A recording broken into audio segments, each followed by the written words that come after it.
the Showtime Lakers always brought fans to their feet. Their show featured the flashy moves of Magic Johnson, the graceful hooks of Kareem Abdul-Jabbar, and the electrifying dunks of James Worthy. But those Lakers weren't only about style and glamour. They also received gritty, hard-nosed defense from Michael Cooper. Coop was a cornerstone of LA's dynasty, and he's the subject of this week's Vintage NBA.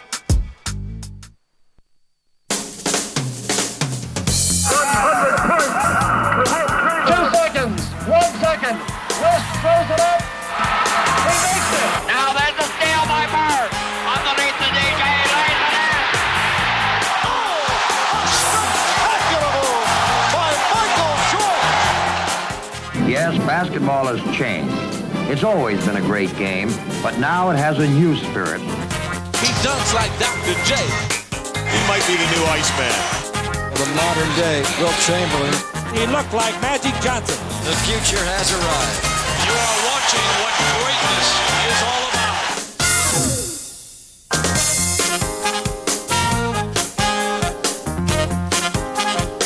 Hello, everyone, and welcome to a brand new season of Vintage NBA. I'm Robin Roberts. You know, each week we take a look back into history to profile another NBA legend. And we begin with an LA champion of the past and present, Michael Cooper. Last season, he coached the Sparks to their first WNBA title. And as a player, he won 5 championships with the Lakers in the 1980s. For the past 2 years, the Lakers have once again risen to the top of the NBA. And one of their most dependable reserves has been veteran Brian Shaw. This week, Brian is in the chair with his memories of Laker great Michael Cooper. I thought about Michael Cooper when I first started watching him play. Cooper is just a sensational basketball player.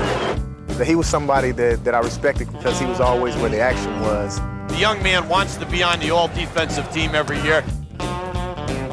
You know, I thought that he was a guy that was fearless out on the court. Whenever there was any action, loose balls, Cooper seemed to be there. What a player by the Defensive Player of the Year. The Lakers' great sixth man, Michael Cooper, was honored as the 1987 NBA Defensive Player of the Year, a remarkable achievement because it's usually an honor held for starting players.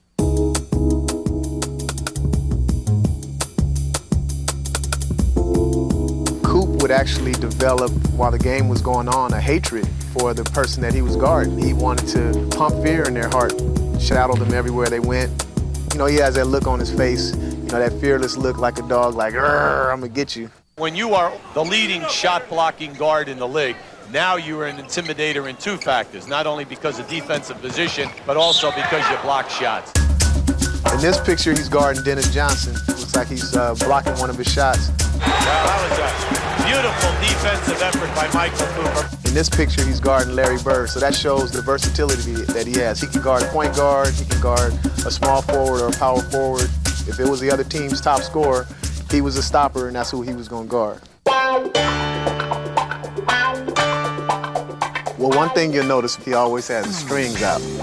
So I don't know if that was something that he had a superstition about or whatever, but he always seemed to have his strings out. What also brought attention to him was the fact that he chose to wear his socks as high as he did. And it really made him stand out because he was so skinny. When I thought about how Michael Cooper dressed, the first thing that popped into my mind is just tight. So now you see how tight the jersey is fitting. You can see all his muscles in the jersey. Well, this is how his suits fit. That European model look is back now, so maybe Coop knew something then that we didn't know now. A guy that was so skinny, you know, sometimes his pants would be so tight you could see his calf muscles and his quad muscles through his pants. Michael Cooper, the sixth man, the man who does it all. My name is Michael, but they call me Coop. My main hangout is up around the hoop. Coop, you know, was an underrated leaper. You know, I know that he can get up, but right here you see his head is almost, he had to duck to avoid from hitting the backboard right here. He's probably on the end of one of Magic's Cooper loops. Lob for Cooper. Which is something that I would have loved to play with him and thrown to him. What better player to pattern yourself after than a Michael Cooper? Michael Cooper is the type of guy that gives you all the intangibles. I could say that I'm proud to try to follow in a guy like his footsteps. I don't know if you remember this, but Brian actually started out with LA's arch rivals, the Celtics, and played against Cooper in his rookie season of 1988. Now he's thinking of following Coop's career path and becoming a coach. Brian says he's trying to soak up as much knowledge as he can from the Laker coaching staff. Well, coming up, we'll look back at the brilliant career of Michael Cooper. He had an aura about him, the gunslinger mentality from the Old West. He's trying to send a message, to the opponent that he's about to lock up. Steal by Cooper. Well, you could see that one happening. You could see the eyes of Cooper. There was some sort of sickness inside of him that enjoyed frustrating people when they were out there on the court. Dribble right around Worthy. Put it up, and Cooper blocked the shot. What a play by Cooper. Yes, indeed. What a dandy play by Michael Cooper. When you saw the socks, you knew who it was wearing them. What's kind of the look then? It kind of went with the time, and it was a good look. Michael Cooper was always so skinny, he had to tie knots in his leg to make knees. I think it was a way with the high socks to cover up those really skinny legs he had.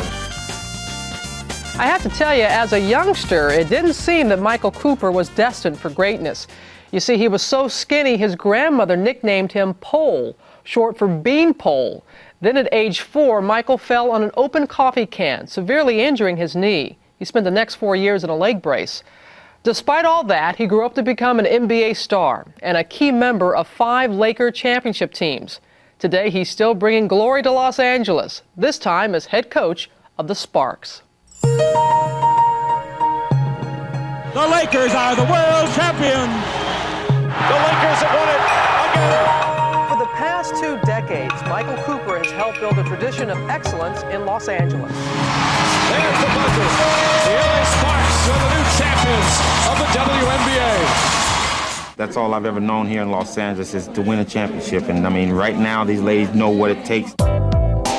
As head coach of the WNBA's Los Angeles Sparks, Michael is applying the lessons learned with the Lakers, teaching his team the essence of championship basketball. For me, being a local girl and being in Inglewood when Coach Cooper actually played at the Forum is really exciting for me to be able to work with him every day. He's taught me so much in such a short period of time about the game. We got to do a defensive stop. No threes. Right now, this is what we're about. Defense. Southern California has always been home for Cooper. He starred at Pasadena High School, and ironically, he patterned his game after a member of the Lakers' arch rivals, the Boston Celtics. My idol for growing up was John Havlicek. He was willing to do whatever it took for his ball club to win. That was my thinking coming into the NBA, is just doing what I can for the Lakers. On a team with future Hall of Famers Magic Johnson, Kareem Abdul-Jabbar, and James Worthy, it was up to Cooper to provide the intangibles that were crucial to the Lakers' success. One of the first role players in the NBA who didn't care if he scored or not, did what the team needed to win. My main goal right now is to make the first team all-defensive team. Then my next goal after that is to stay on that until I retire. He received all defensive honors 8 times, and he took it upon himself to shut down the opponent's top scorer. He had an aura about him, the gunslinger mentality from the Old West. He's trying to send a message, to the opponent that he's about to lock up. Steal by Cooper. Well, you could see that one happening. You could see the eyes of Cooper. There was some sort of sickness inside of him that enjoyed frustrating people when they were out there on the court. Dribble right around Worthy. Put it up, and Cooper blocked the shot. He didn't give you the easy basket. You know when you were going to go against the Lakers and Cooper was going to guard you, it was going to be a rough night. The zest that he had when it came to taking the challenge to stop somebody. He really wanted to stop somebody. Bird, Cooper right with him.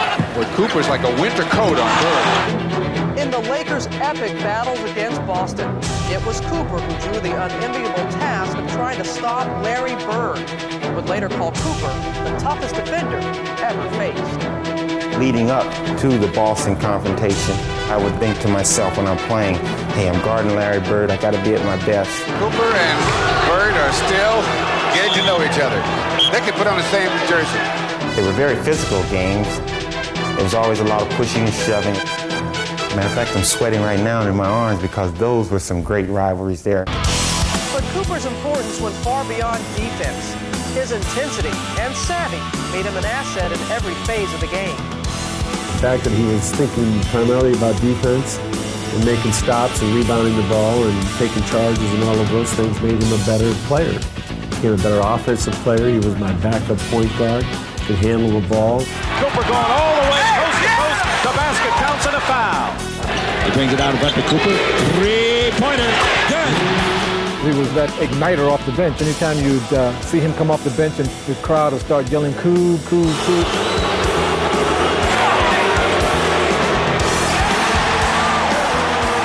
Michael Cooper had me on my feet. He was hot. He was blazing hot. Ball to Magic. Dribble drive. Down the middle. Out to Coop. 18-footer. Good!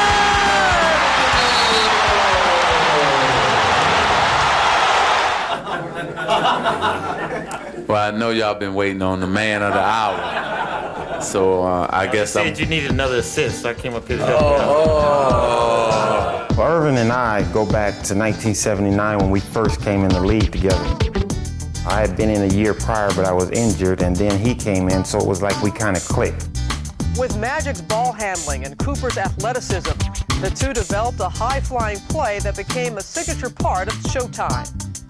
The Cooper loop, the pass where Magic would throw it in the air, and I would go sailing by, catch it, and slam dunk it. Magic and I were thinking about a way where I could use my bleeping ability.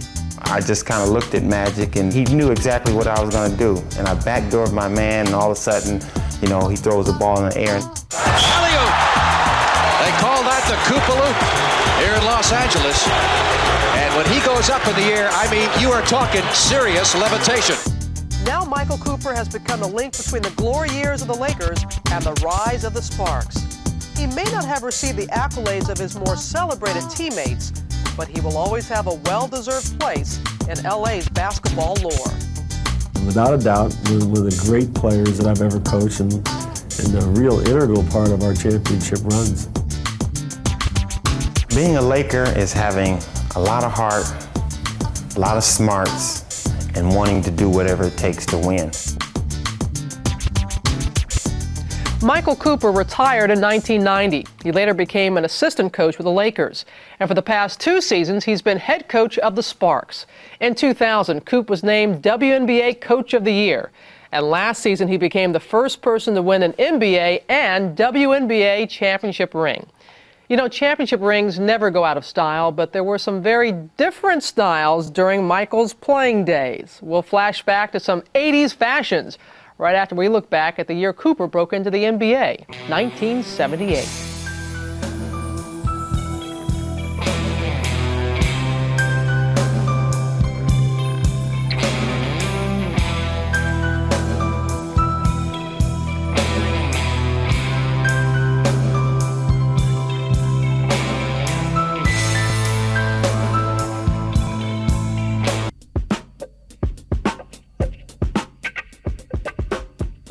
Well, around this time of the show, we head to the old computer for a little web surfing, and on NBA.com, we find a chat with Michael Cooper where someone asks Coop, why did you wear your socks so high as a player? You know, I always wanted to know that myself. Well, Michael says there's a long story and a short story. The truth is, my legs are skinny. I guess that's the short story. Anyway, the high socks were just part of Coop's look. He was one of the league's best dressers, very fashionable for the 1980s. I know.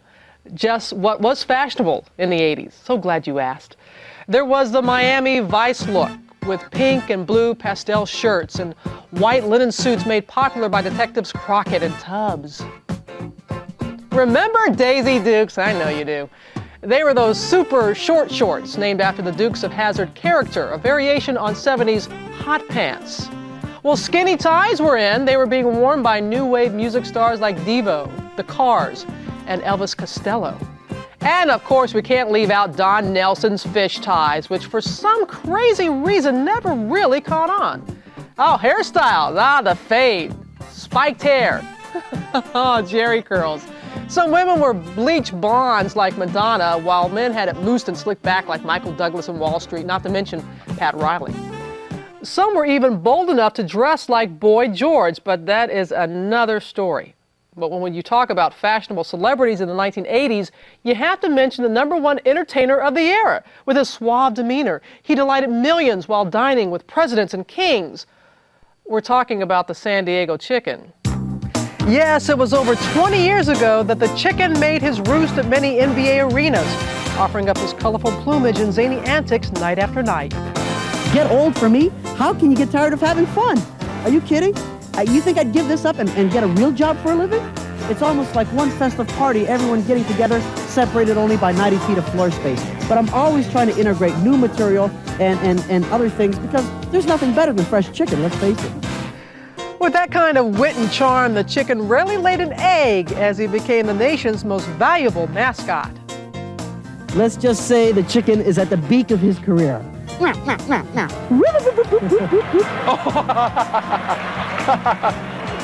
Oh, that Chicken, quite a comedian, even a ham, you might say. You might also say that here at Vintage NBA over the last 4 years, we can make chicken salad out of chicken. Well, you know the rest. Anyway, the Chicken paved the way for characters like the Spurs Coyote and the Suns Gorilla. The Lakers never had a mascot, but they did have the league's first dance team. Not to mention some great basketball teams. And up next, it's Michael Cooper and the Lakers facing the Utah Jazz in the 1988 playoffs.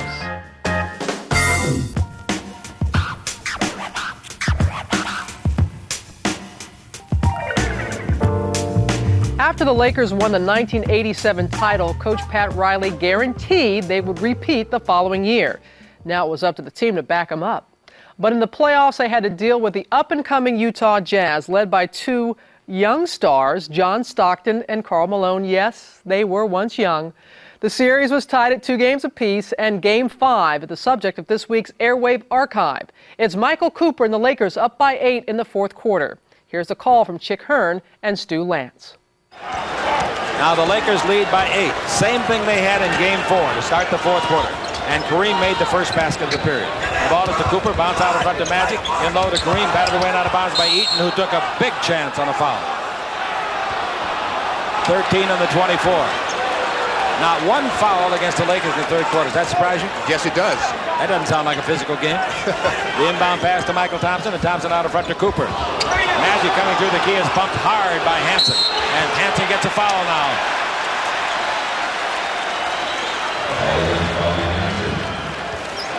He figures he got away with one, maybe get another one. That's right. If they don't call it, keep going back and try it again. All right, the ball is into Magic Johnson. Screened by Green. Screened by Kareem. Magic doesn't use it yet. Kareem still screening. Magic around it. Sees Eaton. Takes it over to Cooper. A 20-footer at the base. No good. Hit the side of the board. The rebound to Michael Thompson. Throws it up and in. 2 men around him, and he made a pivot and banked it in from about 8 feet. Lakers by 10, just like they started game number 4's fourth quarter. And they won that ball game, 113 to 100. Now the ball in low, it goes to Malone. He turns, he shoots, and Green blocks it again. Look, they can get away with that because Karl Malone hasn't shown that he wants to pass the ball into that offense. All right, here's the ball into Eaton. In the third quarter, Malone was 1 for 7, so he's 1 for his last 8. Dribble drive, Stockton down the middle, 10-footer, Stockton good. Good thing he didn't miss the bus. He's got 17 points and at least 20 assists. Now the record for playoffs assists is 25. Rather 24. Magic holds it. 88-80. Ball goes over to Magic. In low to Kareem. This game is far from over. Swing left, shoot right. 12-footer no. Rebound is overtaken by Malone. He's due to get hot, Malone. It's a 4-on-2. Bounce through the key to Bailey. Slam dunk. Here they come. 88-82. And Magic goes the other way. Magic and the Lakers had a big third quarter. Magic's 20-foot jumper. Good! Magic's got 16. He's made his last 4 field goals. Scott and Worthy will be in when it's dead as the Laker lead is 8. 10-16 to play. Stockton dribbles around Cooper. Underneath. Reverse layup is good. He's fouled. He went by Cooper like Cooper wasn't even there. And then subsequently was fouled. Well, the thing that he does so well is he changes speeds, he changes directions. You know, he's very quick, but he doesn't always give you that one look. Use the basket that time for an easy opportunity. He can pull his club to within 5. He's got 19 points. In this series so far, he's averaging 17. He makes the free throw. and it's 90 to 85 quicker than you can wink. Cooper comes the other way. Magic Johnson's out of the ball game. 10 minutes left to play. Ball out in front to Byron Scott, and into the post to Kareem Abdul-Jabbar, who fumbles, gets it back down the middle, throws it up, missed it. The rebound is off to Malone. Kareem did not have a good shot. The ball to Stockton. Stockton front court. He just brought his club to within 5, and they're going to be at you all night and all series. Bailey dribble drive, in deep, foul on Kareem, turned his body again, and it'll be 2 shots, and Bailey will shoot him. That is the second foul of the half for the Lakers. Of the half. Well, James got picked off by Big Mark Eaton, and when Kareem came over to help, he turned sideways, and every time you do that, you're going to probably get called. Bailey's a good free thrower, improves it. It's a 4-point ball game. 86 to 90. Boy, the poise of the Jazz is remarkable. It really is. It's great. Second free throw is no good. The rebound is off to Byron Scott's leap. And he gives the ball to Coop. Magic cannot stay on the bench very long. Magic's had a heck of a ball game tonight. Now Coop dribbles around a pick by Thompson. Comes out in front 3-point line. He gives the ball to Scott. He's down the middle. He's in deep. Throws it under to Thompson. Slam dunk. That's an artist at work. Scott was doing nothing but shooting. And in one split flash of a second, he threw the ball instead of shooting to Thompson. Great athletic play by Byron Scott. It really was. 92 to 86. And Thompson in the ball game's got 16 points. Dribble drive by Stockton. He stops and brings the ball badly. Cooper knocks it loose. Cooper goes to get it. Cooper's on his way. No basket. Oh boy, here's going to be a boo. Mike Mathis, trailing the play by 35 feet, didn't call it. Standing beside the play and running with it, Darryl Garrettson let it go. And Cooper just did not give up on the play. He went through 2 players to try to get that ball. If one referee is beside me, I'm going to figure I'm home clear, aren't you? I would think so. All right, the ball is into Thompson, back to Cooper. That's why we got 2 referees and 2 great ones. Cooper dribbling the ball around a pick by Thompson. Cooper at the 3-point line. Cooper terminates the rule to give the ball to Worthy. Worthy holds it up. Hanson is guarding Scott. Worthy's 18-footer on the way. No, rebound is off and is taken by Malone. Malone to Hanson. Hanson the front court gives to Stockton. Stockton won any kind of a timeout? No. Stockton dribbling against Cooper with 8:40 to play in the 4th. 6-point Laker lead. It's a simulcast, ladies and gentlemen. And Stockton guarded by Cooper with 10 in the 24. Stockton takes it in low. Malone's got it. He shoots it. It goes. It goes! His second basket in 9 shots. He was fouled. It appeared to be Thompson. So now they can come within 3. 3 points. It's 92-88. One of the things I think they're going to have to do with John Stockton, as soon as he picks the ball up, they're going to just have to run up to him and smother him. They're trying to stay in between him and the man he's passing, and he's just picking them clean. 21 points and 15 rebounds for Carl. 22 points. He's getting 29 every game in the first 4 games. Laker lead is only 3. They had a 10-point lead about 3 minutes ago. The ball into Kareem Abdul-Jabbar against Eaton. Back to Cooper. Back into Kareem. Down the middle they go. The old stuff. Going to the same man all the time. So predictable you could write a letter and answer the question. Stockton's 18-footer good.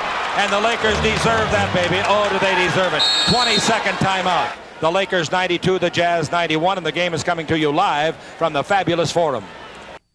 Chick Hearn never shy about criticizing the Lakers. Not that there was that much to criticize. They did have the league's best record that season.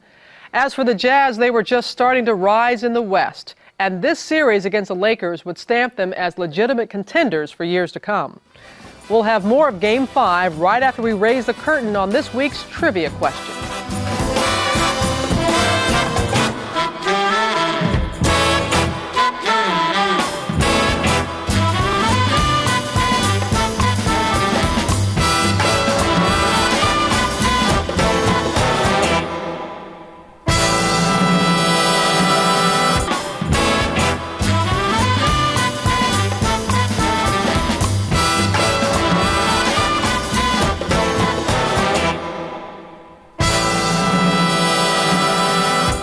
Back in the 80s, the Forum became the place to be, not just to watch the Lakers, but to watch all the celebrities in the crowd.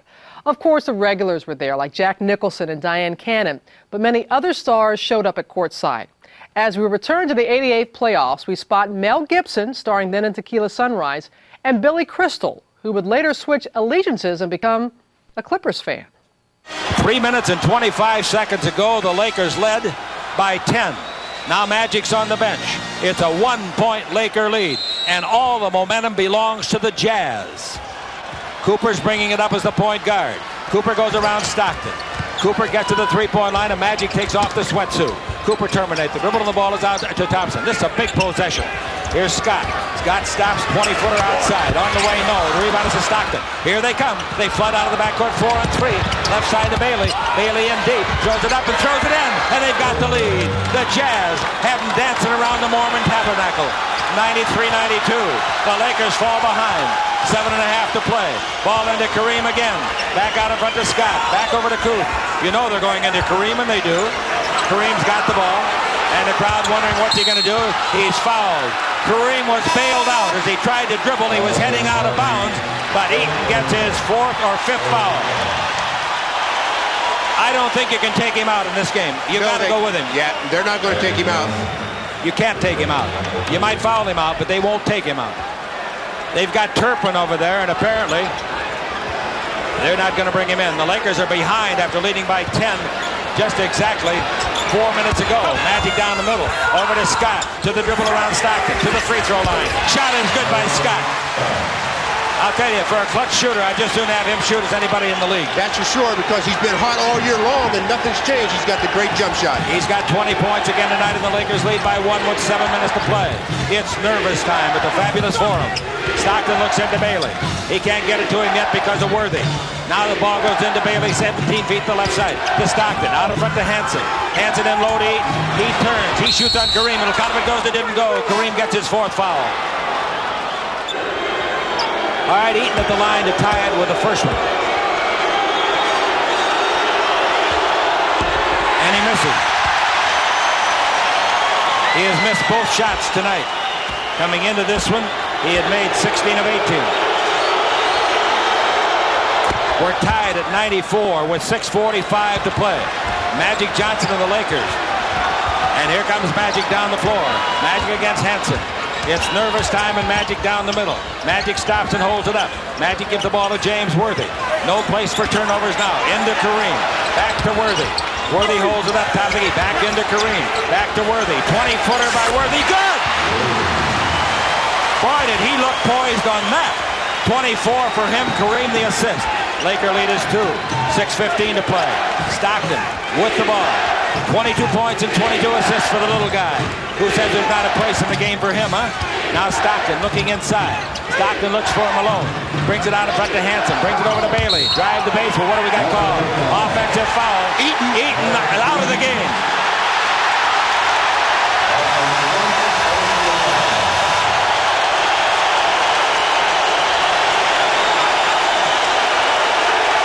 The only thing you can say about this is that it was not Phi Beta Kappa.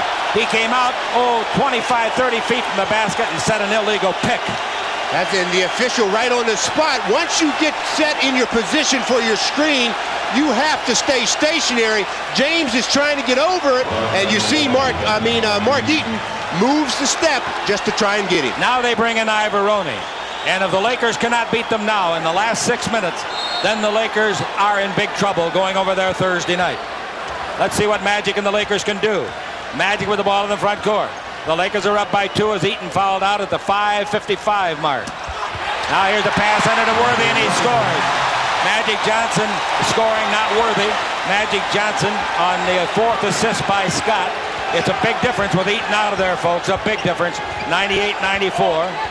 Eaton out at about the 5:55 mark. Here's a foul outside by Scott. And the Lakers are out of fouls. That's free throw time. That's not Phi Beta Kappa either.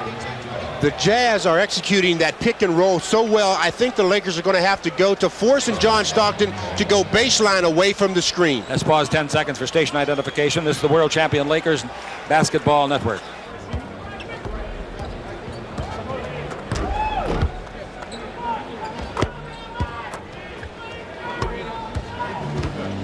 Stockton misses the second after making the first foul, and the rebound is called against Ivoroni. Ivoroni's got the adrenaline going. He's not a great player, but he gives you 1,000%. He's a good player. Both teams out of fouls from this point. 98-95, the Lakers are in front. And coming with the ball, Magic Johnson. 5:27 to play in Game 5. Magic holds it up. Inside a foul called against Kareem. Let's see who they called it on. Byron Scott gets the foul. Offensive foul is not a shooting foul. All right, 98-95. That's 4 fouls on Byron. 5:15 to play. Lakers by 3. But what it did, it took away an opportunity to score a point or two. Now here's ball in low to Malone. Malone will put it up. Pass it into Bailey. Slam dunk. Great play, but the 2 big forwards. Sensational pass by Malone. 98-97. The Lakers by 1. And Magic comes to the front court. Magic Johnson of the Los Angeles Lakers looking for a point or two here. They turned it over the last time. Now Worthy's got it. In low to Kareem. Guarded by Malone. Brings it out to Scott. 3-pointer. Done! You see what I mean about clutch shooting?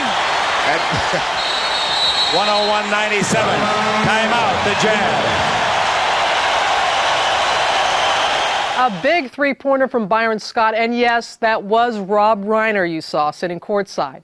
Well, after the Utah series, the Lakers faced Dallas in the conference finals. The Mavs had one of the league's best guards at the time in Rolando Blackman, and he has vivid memories of what it was like to face Michael Cooper. Well, he had the high socks and also the thin body, so he looked like a big stick man coming at you, but what you knew and understood was that it was a smart player coming at you with great intensity and a guy who understood the game. So you have to be on your game in order to be able to do well against Coop.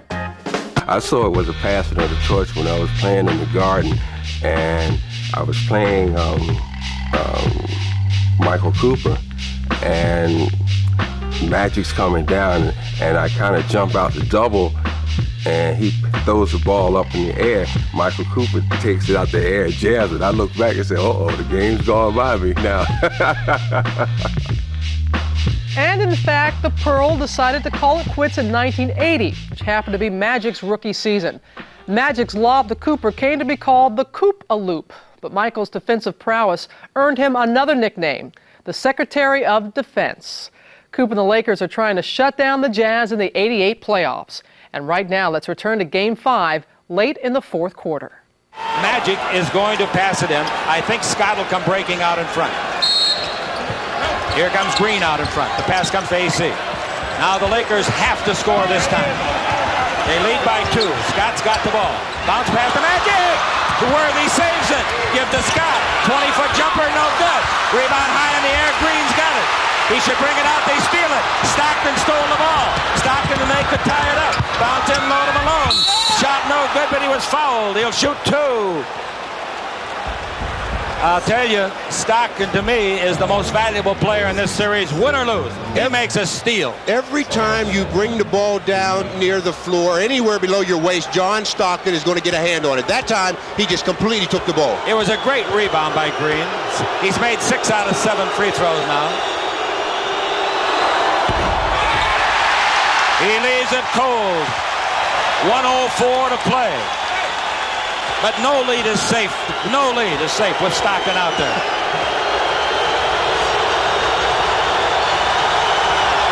He made it, and it's 106-105. And the Lakers will long dream about not scoring on that sequence. The last 2 Lakers shots have been outside jumpers by Scott. 106-105 with 1 minute left to play. Magic backing in. You got to get the good shot. Magic down the middle. Magic all the way. They steal it. Stockton stole it. Give the ball to Stockton. Lead pass to Malone. Malone slam. Timeout the Lakers. Another great steal for Stockton. That's 5 steals credited to the little guy Stockton. I don't know how many more he's come close to. Well, if you put a value on how many times a player gets their hand on the ball or causes deflections and things, John Stockton's his stock in trade goes up drastically. Stockton tied the all-time NBA assist record for a game, held by Magic, 24 with that pass. Well, the only thing the Lakers can do, not the only thing, but one of the things they may be considering is the play they're going to run with 47 seconds. They want to get it up with about 35 seconds. That's right. So that then they have a chance at the last shot. Absolutely right.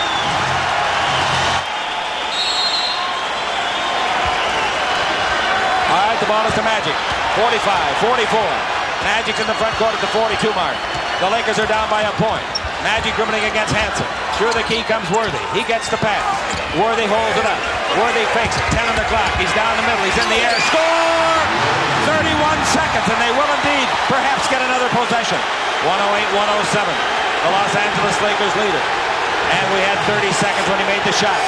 A one-point ball game. Everybody in the building is standing. Stockton's got the ball. Screen by Malone. Stockton around it. Bounce over here to Hansen. Hansen 18-footer, no. Throws the ball to the baseline. And Bailey hits it with 12 seconds. Timeout the Lakers. Bailey hit a beautiful 17-footer, and Hansen has to get the credit. He was in the air ready to shoot it at 14 seconds and dished it off at the last split second. That's for sure. Again, this team held their poise to the last second. Hansen makes the penetration, spots the open man. Thurl Bailey makes that shot all night long. All the pressure back onto the Lakers. Now the Lakers are down to 12 seconds. The Jazz lead 109-108. The Lakers will take it in midcourt, and Cooper will pass it in. Cooper, Thompson, Magic, Worthy, and Byron Scott. They're not going to guard the inbound passer. Now here they send a man out on him. Now they change the man and put Stockton on him. Stockton a short man, so Coop can get it in over him. The Lakers are out of timeouts. No timeouts left. The ball to Magic. Dribble drive. Down the middle. Out to Coop. 18-footer. Good!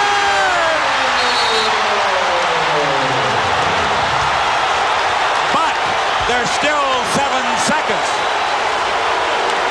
And the Lakers have no timeouts left. But listen to this crowd on Cooper's heroics.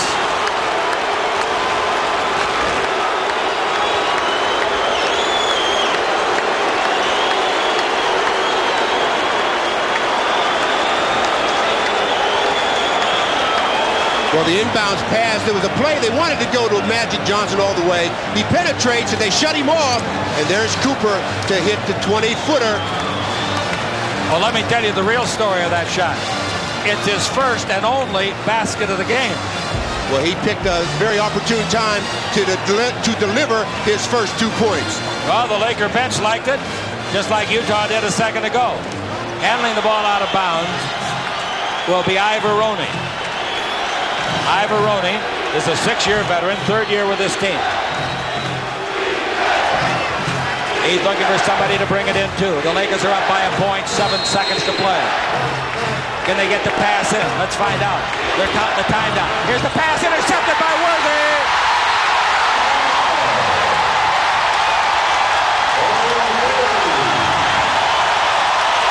James Worthy intercepted, was fouled immediately by Bailey. Smart foul.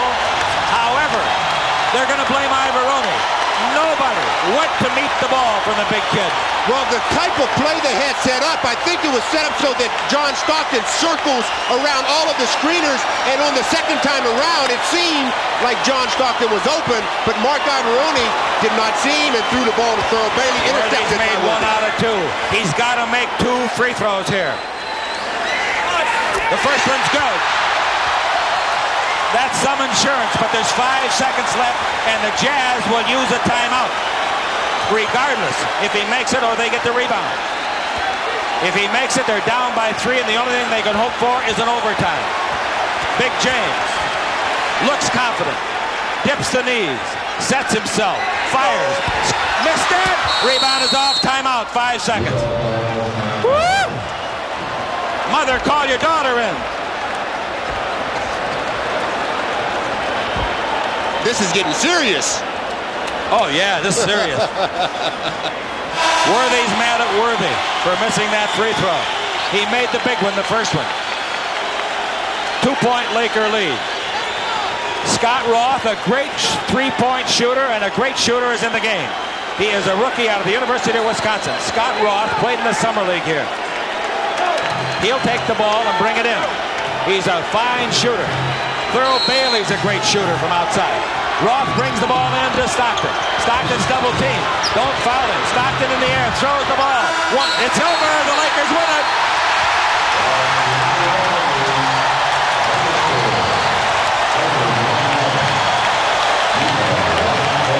Let's take a look at the individual scoring now, and James led the scoring with 24. Byron with 27. Byron had 24, including 3 3-pointers. Magic Johnson, 20, and I think he had 14 assists. Michael Thompson was just splendiferous with 18 points. Kareem Abdul-Jabbar, before fouling out, 14. A.C. Green had 5, and Michael Cooper with 3. His lone field goal was the shot that was heard around the world. Now, we're going to have Coop with Stu Lance in a moment, and I think that you'll find a very happy young guy out of the University of New Mexico. I want to know what was going through your mind when all of a sudden, at 12 seconds to play, you're down a point, and they call on you to come in because you're the best inbounds passer. Well, I'm just trying to get the basketball to the right person at the right time, which was Magic, and he was open. And the time he went to drive to the basket, I was just spotting to get open in the area, not necessarily for the pass, for the shot, but just to look open to get the basketball to see if it came off for a rebound or something like that. And I was fortunate to get the pass, and, you know, I'm a professional. You're supposed to hit that shot. And hit that shot you did. You had all the confidence in the world when you took it, too. You weren't thinking about anything but shooting it. And when you shoot the ball as a first resort, you're a good shooter. Definitely, Stu. That's the thing that guys on the team keep trying to tell me is to shoot the basketball, not look to pass. But being a passer all my life and a defensive player, I look pass before shoot. And this time I just happened to reverse it, and lucky for us.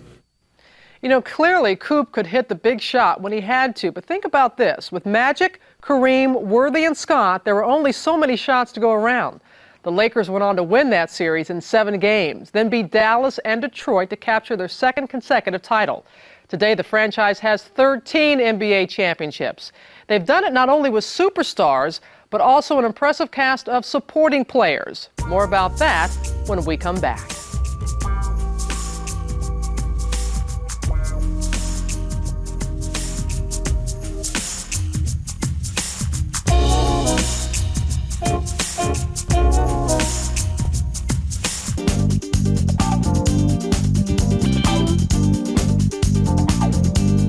Throughout their history, the Lakers have featured some of the game's most legendary names.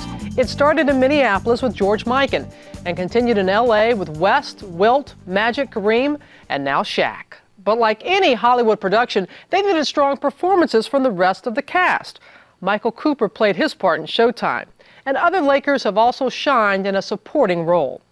Back in Minneapolis, the Lakers had the league's original high flyer, Jim Pollard, known as the Kangaroo Kid, the original Kangaroo Kid.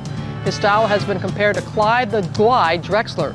Pollard was a key to the Laker dynasty of the 50s when they won 6 titles in 7 years. There was Harold Happy Hairston, forward on one of the greatest teams of all time, the 72 Lakers. They had stars like Jerry West, Gail Goodrich, and Wilt Chamberlain, but Hairston was also a key contributor helping Wilt control the defensive boards. Another role player on that team was forward Jim McMillan. He moved into the lineup when Elgin Baylor retired, and the next day the Lakers began their record 33-game winning streak. They won the championship with McMillan averaging 19 points a game. Now to the 80s and Bob McAdoo. He'd been an MVP and a scoring champion, but he accepted his role as a reserve on the Lakers. Big Mac provided offense off the bench for 2 of LA's championship teams in 1982 and also in '85. Ron Harper was part of the Bulls three-peat and headed west to join Phil Jackson in LA. The veteran guard helped the Lakers win the 2000 title. He wanted to retire, but said that Phil wouldn't let him, so he came back and helped them again in 2001 to win it all again. And this year, the Lakers have added 2 other veterans to the supporting cast, Mitch Richmond and Lindsey Hunter. But other teams have their own reliable role players. Who are some of those standouts? Here are some opinions from around the league. Today's premier role players. I definitely have to go with myself. JYD. Got the socks, setting the screens. You know, I even shoot a fadeaway jumper from time to time, even if it doesn't go in. Other than myself, I had to go with Malik Rose from San Antonio Spurs. He's a definite role player. He can even guard Shaq from time to time. Mr. Energy, Mr. Hustle, Malik Rose. You know, I think that as far as being good at what he does, he became maybe Tom Lowe. I have to say a guy like, you know, maybe Robert Horry or Rick Fox, you know, they hit big shots, you know, for those championship teams. Played great defense and, you know, did the little intangibles to get them to win. Robert Horry, right between the eyes. You can give us your take on role players or on Michael Cooper. Just drop us an email at NBA.com in the TV program section. Always love hearing from you. You know, Cooper had a tough act to follow there at Showtime with the Lakers, but he's orchestrated a sequel as coach of the Sparks. As a player, Coop's specialty was always defending. He'll have the chance to do it again next summer when he and the Sparks begin defending their WNBA championship. Well, that's it for this edition of Vintage NBA. I'm Robin Roberts. Thanks for joining us, everyone. We'll look for you again next time. Till then, take care. Congratulations to one of the great teams in the NBA and possibly all of sports, the 1986-87 NBA World Champion Los Angeles Lakers.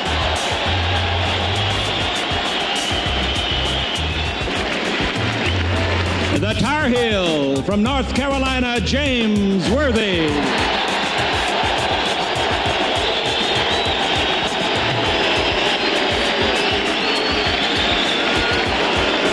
The Defensive Player of the Year, Michael Cooper.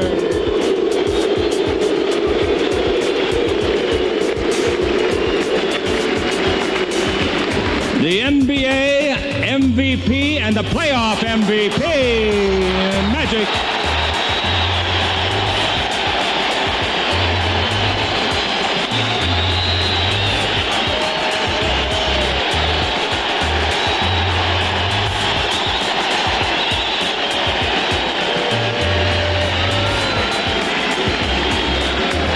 They call him the captain.